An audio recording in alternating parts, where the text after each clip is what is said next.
او طلبا ډېر مخلص خلک دي دای کې خلوصي او د دای کې د انفعال ماده ډېره نو کله چې دای د یو استاد څخه لاړ شي او د استاد څخه سبق وایي نو په ده د هغه اثر لازما راځي خو کله کله داسې چې د یو استاد اثر پې زیات شي خو هغه دا نه ګوري چې د دې استاد د خپل استاد سره تعلق څومره دی هغه دا نه ګوري چې دې استاد خو یو مرکز جوړ کړی دی یو مدرسه یې جوړه کړې ده خو د دې مرکز او د دې مدرسې تعلق د خپل مرکز سره څومره دی دې ته له خیال کوي یو استاد به ستا استاد دی ستا ورسره مینه وه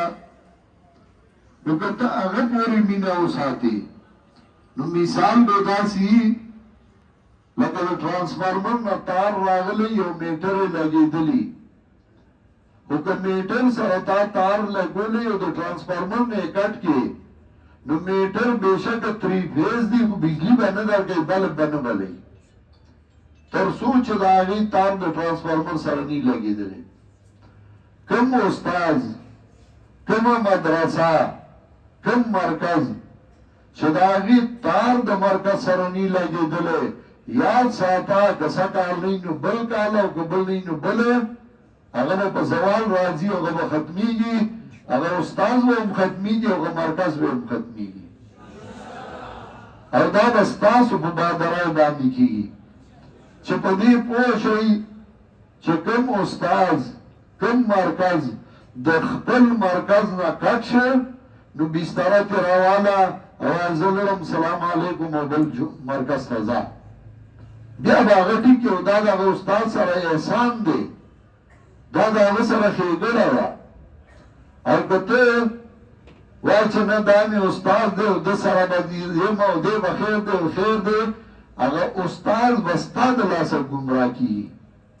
ستا د لاسه به په غلطه لاره ځي ځکه د هغه په زړه کې راشي چې ما سره خلک شته که نه زما څه ضرورت دی نو هغه استاد به ستا د لاسه روان شي عبدالله بن مسعود رضی الله تعالی عنه د کوفې نه راوته نو خلک ورسره روان شو نو چې خلک ورپسې را روان شو نو هغه ودرېده او خلکو ته ویل قوموا عني فإنها ذلة للتابع وفتنة للمتبوع ودرېږئ ما سره مه راځئ ځکه دا ستاسو لپاره ذلت دی زما دپاره فتنه ده ما ته به شیطان په زړه کې واچوي چې ته ډېر غټ سړی دنیا در سره ده کله چې د یو سړي په زړه کې دا راشي نو هغه بیا ځان یو مستقل ونیکي او بیا جدا لاره باندې روان شي نو اخري کې بیا یوازې ناستي ګنې چوپي بل څه شی بیا نه یې یوازې ناستي نو تاسو به د خپلو استادانو سره ظلم نه کوئ او ظلم دا دی چې استاذ په غلطه لار روان یي او ته ورپسې روان یې نه هغه راتاو که او هغه ته ووایه لار دې غلطه کړې ده ځکه تا پېژنم نو ګوره تا په مرکز پېژنم ځکه تا پېژنم تا په جماعت پېژنم ستا نه ښه مولیان شته زه چې تا له راغلی یم د دې وجې چې ستا د مرکز سره تعلق دی نو جماعت به منظمي او که داسې نه یې نو ستاسو د لاسه به جماعت ټوکړې کېږي موږ خو به یو یا به نه یو ټول عمر څوک ژوندی نه وي خو که تاسو جماعت منظم غواړئ نو د هغې طریقه دا ده چې مرکز ذکر رسول الله صلی الله علیه وسلم اسمعوا واطیعوا ولو کان عبدا حبشیا او یو روایت کې راځي راسو کزبیبته تاسو به د خپل امیر حکم منئ اطاعت به کوئ اگر که غلام حبشي او اگر که د هغه سر وړوکی غوندې د اوس کې عمره سري تاسو به د هغه اطاعت کوئ دا نه دي ویلي چې د هر یو به کوئ ځکه چې هغه یو ځای سره تړلی نو ټول به یو که نه هغه ځای تړلی او هغه ځای تړلی او هغه ځای تړلی جماعت به روان شي په میډیا باندې طلباو خو نن سبا هر یو څخه موبایل دی وړن دی فیسبوک دی خو بعضې خلک هغه ډېر بېوقوفه او کمعقلي او هغه کمقلتوب د هغې متعدي کمقلتوب خورئ. لکه هغه بله ورځ یو مثال درکومه، ما وی هغه مفتي عبدالشکور اکسیډنټ کړی وفات شوی شهید شوی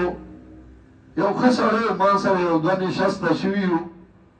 او عجز غوندې سړی الله دې وبخي. یو فطرتي تقاضا دای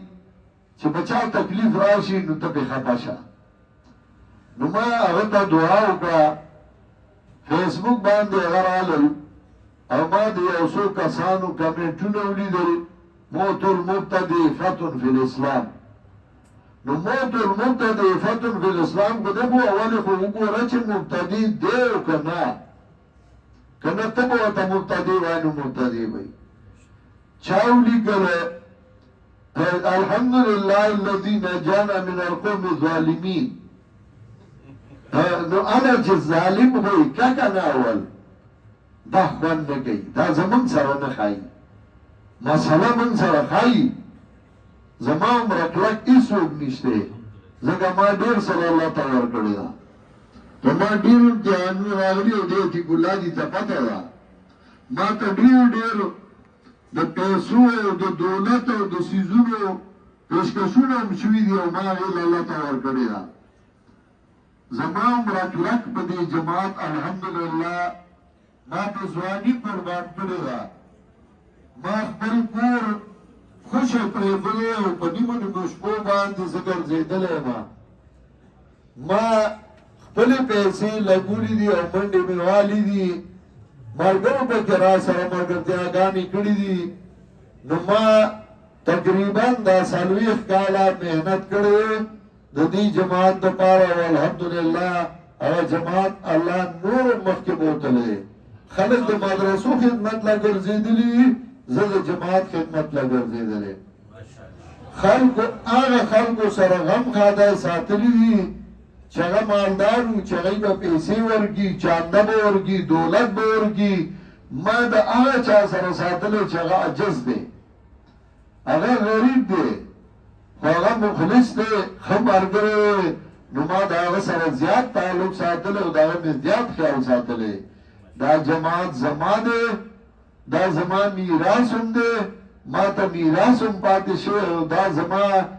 دین هم دی، ایمان هم دی، غیرت هم دی. نو په دې جماعت باندې الحمدلله ما قربانۍ ورکړي دي او چې زه ژوندی یم نو بیا به هم په ورکوم. نو زه ستاسو نه هم دا امید کوم د طلباو نه چې تاسو مرکز ته ګورئ، د مرکز دا کوم هدایات دي نو په هغې باندې چلیږئ. یو کس به وي هغه به موږ ټول جماعت بدناموي، نو موږ به جماعت بدنامي ته نه پرېږدو، موږ به دا خپل جماعت ساتو. سبا به انشاءالله موږ دعا کوو اختتامي، پای کې به موږ تاسو ته دعا کوو، تاسو به موږ ته دعاګانې کوئ. او کوم ملګري چې هغه په دې درس کې شریک شوي دي، ما به کله کله چاته غوسه هم کړي، خو غوسه ما په دې نیت نه ده کړې چې زه ځان زورور کړم، او نه زه زورور یم، زه کمزوری یم او زه عاجز سړی یم، زه مست او مالدار هم نه یم. خو زه که غوسه مې کړي نو په دې نیت چې یو طالب به غافل ما به اواز ورکړی پسه نیغ شه، ولې یو خوا بل خوا ګورې؟ د صرف په دې نیت چې دی څه زده کړي او د دې خیر او فایده ورسي. بیا هم که یو چاته تکلیف رسېدلی زما نه، زه د هغې معافي غواړم. زه تاسو ټول زما بچي یئ او په بچو پلار ډېر میني او پلار غواړي چې زه بچي له تربیت ورکړم. یو پلار دا نه غواړي چې زما بچی دې بې سره یو پلار دا نه غواړي چې زما بچی دې جاهلي، یو پلار دا نه غواړي چې زما بچی دې ځان بدنام کړي او یا دې بل بدنام کړي. زه به څنګه دا برداشت کړم؟ او په خدای یقین وکړئ چې امان ژوندی و، ما ته په امان او په طالب کې فرق نه معلومېده او اوس هم راته نه معلومېږي. ما ته هغسې دي څنګه چې راته هغه و، تاسو راته هغسې خواږه یئ او ما ته پته ده چې څنګه چې تاسو ته زه خوږ یم ما ته خواږئ نو داسې درته زه هم ډېر خوږ یم تاسو هم په ما ځان قربان وي ما ته پته ده خو الله دې دا مینه او دا محبت همیشه دپاره آباد لري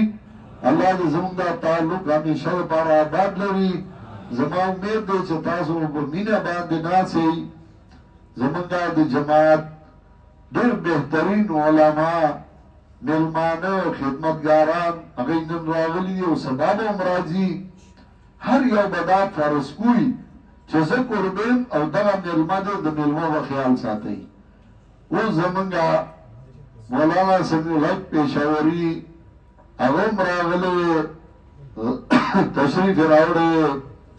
مولانا عبدالحق رباني هغه هم